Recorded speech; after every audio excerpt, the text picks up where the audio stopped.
अकेला रहने में समर्थ होना चैतन्य की अंतिम अवस्था है, समाधि की अवस्था है।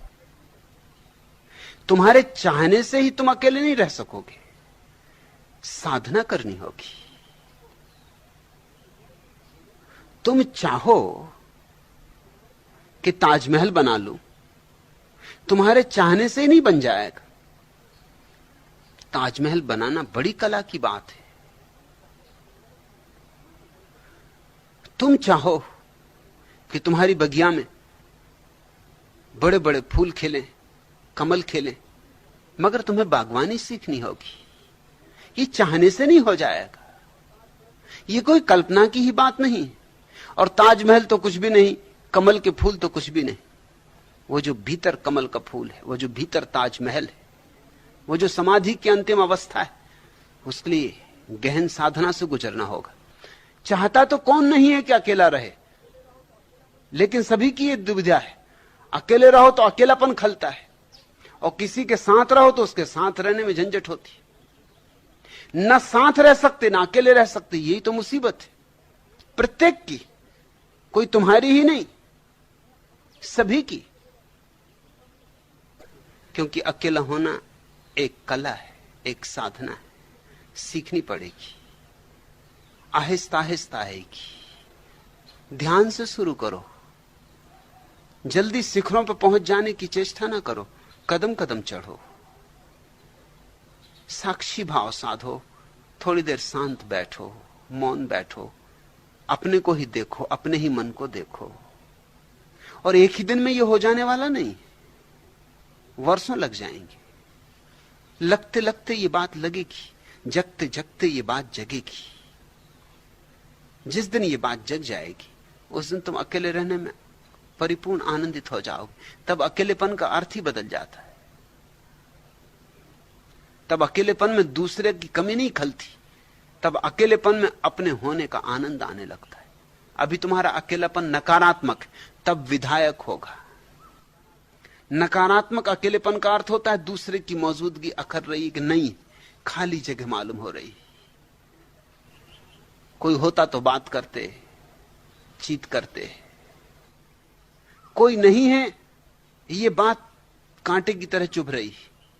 ये नकारात्मक अकेलापन, विधायक अकेलापन, अपने होने का आनंद कि कोई भी नहीं, सारा आकाश अपने लिए मिला है, कोई जगह नहीं घेर रहा है, सारा अवकाश अपने को फैलने के लिए मिला है। डोलो, मस्त हो, आनंदित हो। किसी की मौजूदगी की कोई बाधा नहीं रही। दूसरे की मौजूदगी थोड़ी बाधा तो डालती ही है।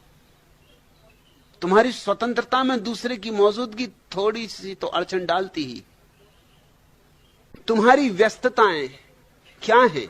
सिर्फ भुलाए रखना है अपने को किसी तरह। मगर अभी तुम चाहो कि एकदम से अकेला रह जाऊं तो ना रह पाओगे। अकेलापन काटेगा, घबराएगा। आदत बन गई संग साथ की, चाहे दुष्ट संग ही क्यों ना हो, मगर फिर भी संग साथ तो है। कोई ना हो साथ, इससे दुष्ट भी साथ हो तो चलता है। कम से कम अकेले तो नहीं।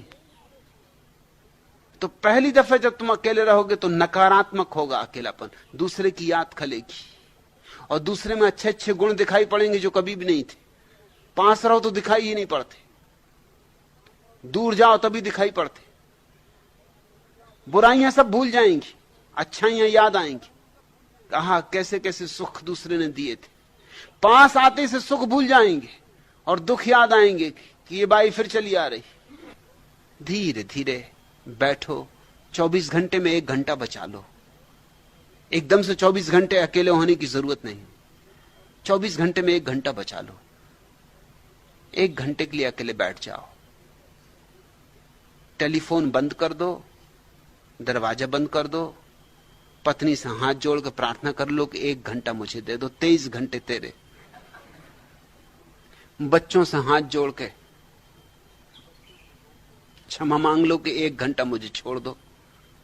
23 घंटा जो भी तुम्हें करना हो, जैसी घूंगर मुतनी हो मूतना, मगर 1 घंटा मुझे छोड़ दो। आ जाएगा जब तुम अकेले रह सको परम आनंदित। जानना अब तुम्हारा असली जन्म हुआ।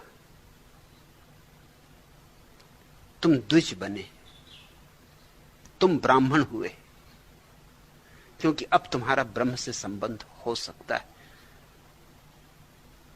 अकेला जो हो जाए वही केवल ब्रह्म से संबंधित हो सकता है। एकांत में ही आता है वह परमात्मा।